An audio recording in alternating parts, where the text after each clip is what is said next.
Welcome. I've got a problem with my machine, and that's the door clutch is stuck, doesn't disengage, and the only time that I really use it is when I want to do fine adjustments on my Y travel, which I seldom do, but when you need it, you need to be able to disengage the clutch. Now this should be a simple and easy fix, so join me if you want to see how it's done.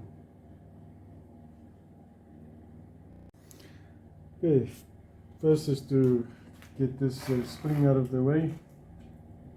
Just use a cable tie to get it to stay in position.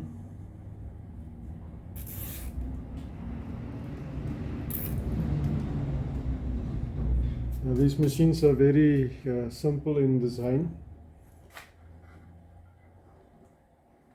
which I like about them. They're very easy to fix, and to make replacement parts is also not a problem. Right, now there's a roll pin in here. Now this thing, you have to make sure that you use a reasonably thin roll pin. The wall thickness of the roll pin must be thin, because this saves you a lot of damage in later on in life, especially if you're newbie. If you crash the lathe, this pin is supposed to shear off and then to avoid any other damage. So if you decide now that this pin is giving you hassles and you're going to put in a solid pin there, you're going to break and bend your shafts that goes through to your change gears at the back. So always keep that in mind.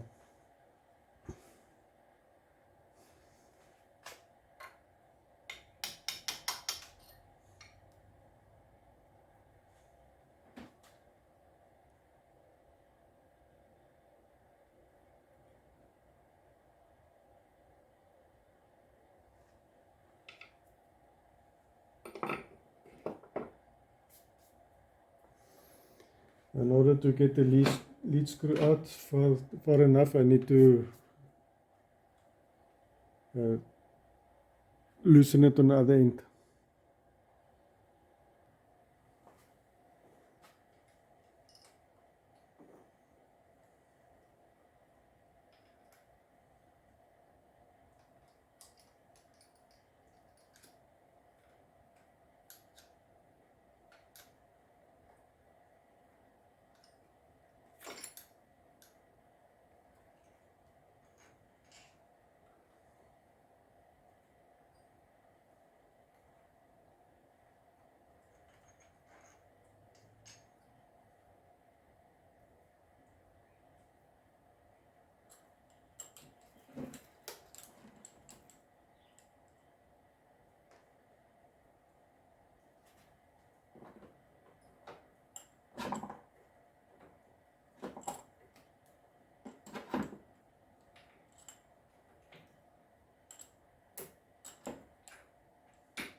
I've loosened the change gear on the inside here, so now it's just to remove these two bolts, cap screws.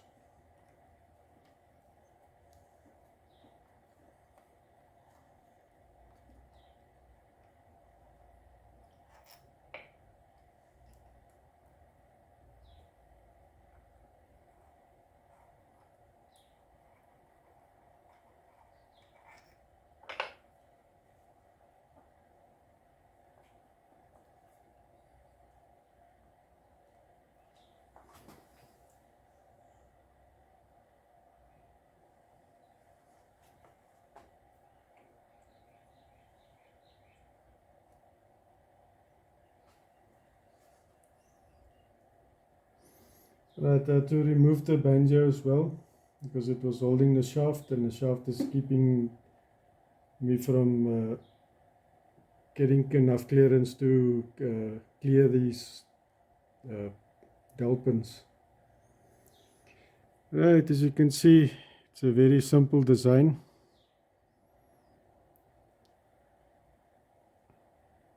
I just need to figure out why that's stuck here on this position. Alright, get this thing in a vise and dismantle it.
Looks like there's a little bit of chips that came in here and then got stuck in between. There's a couple of burrs on here as well. So what I'll do is I'll just clean it up.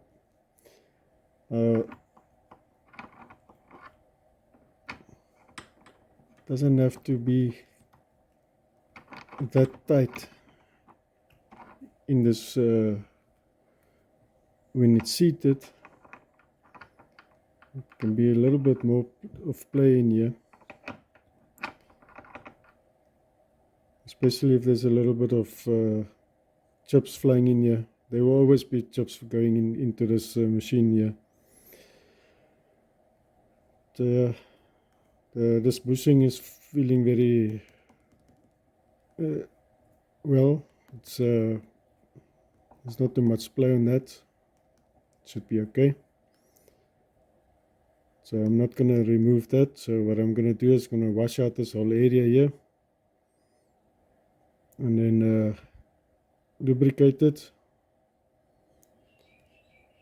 and see if I can get this thing deburred so that it will move, slide on here more easily.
If you ever wondered what this hole is for, it's for the roll pin, the access, so that you can disassemble the shaft.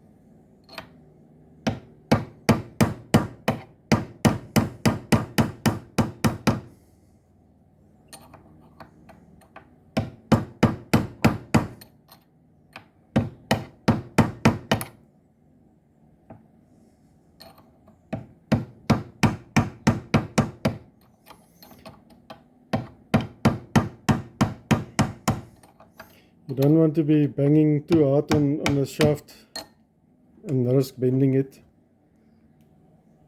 Now what happens is these burrs are keeping it from moving, so once you go past this the burr, then it comes then it's loose. Right,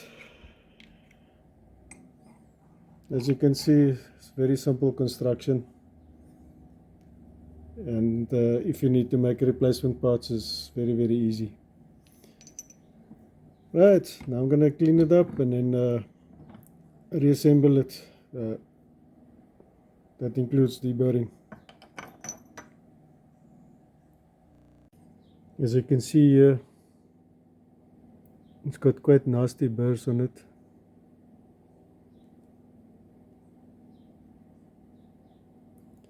Even here on the inside, and all these things add up to the stickiness.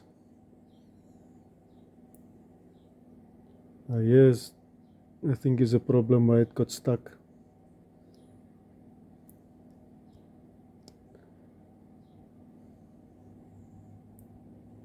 Yeah, well, at least you know what the problem is.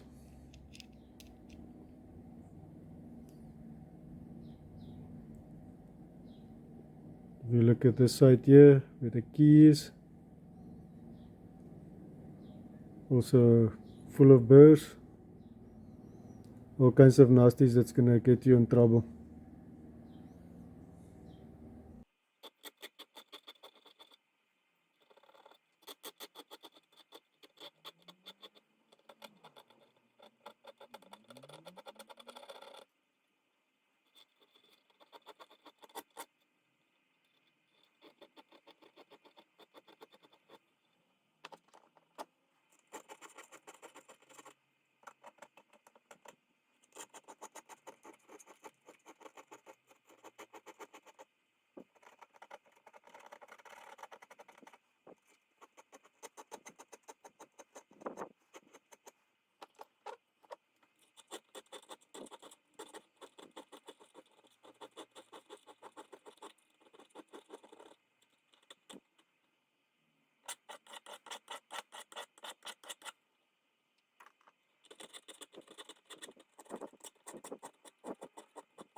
Got the parts lying in kerosene, and that's the quickest way for me to clean them, get rid of all the oil.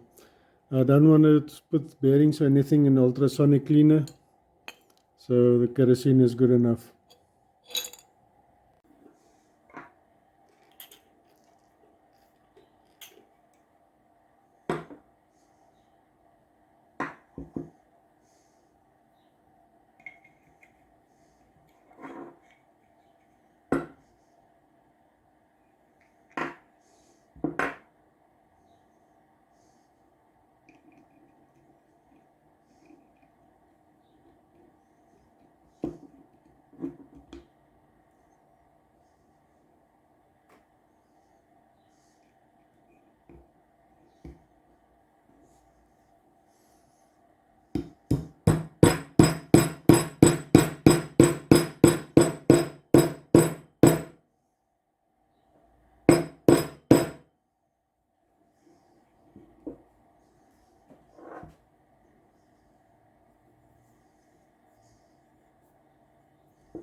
And this is 100% smooth, so it's ready to go back.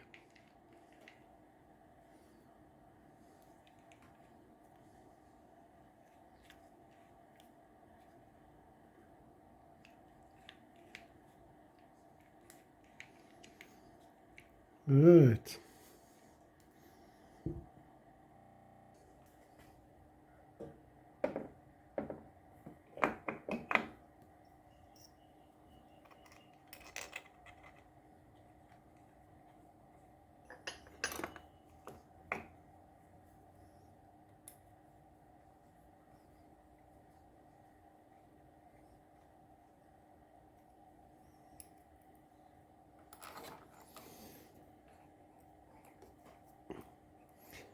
Now if you see how the machine is assembled, then you'll understand why I'm reluctant to use air on this machine to blow off any chips. I'd rather use a vacuum cleaner to suck it up, but using compressed air to blow the chips will have it land up everywhere.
I'll put the change gears and the banjo and everything back in off camera, and then I'll show the operation. But before I do that, just want to show you the aluminium gear that I've made.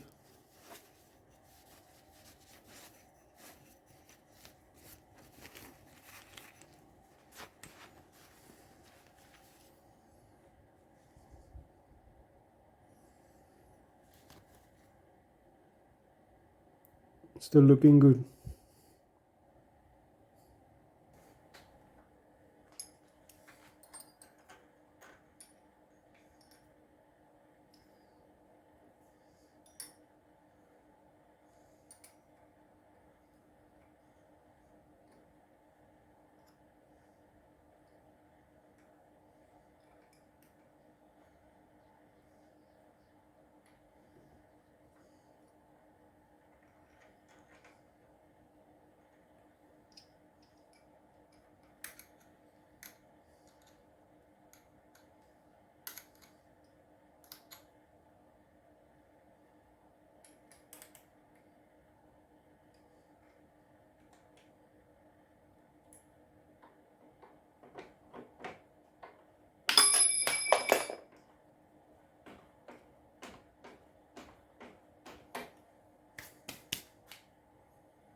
Right, it's all done. And it was quite a mission to get everything deburred, because there's a lot of surfaces to file, and it is hardened. So I had to take my time to get it done properly and make sure that all the mating surfaces are sliding in smoothly. But as you can see, there's not it's not a rocket science to work on this machine and to maintain it. The design of it is very simple and it's easy to maintain. So yeah, another job done on the machine and another thing fixed. Now you can look at my modification series. You'll see a lot of stuff that I've done on the machine that's non-standard on the base machine, which I made a couple of improvements as I went along with the machine and found issues during the use of it. So yeah, until next time, I hope you enjoy this one. Cheers.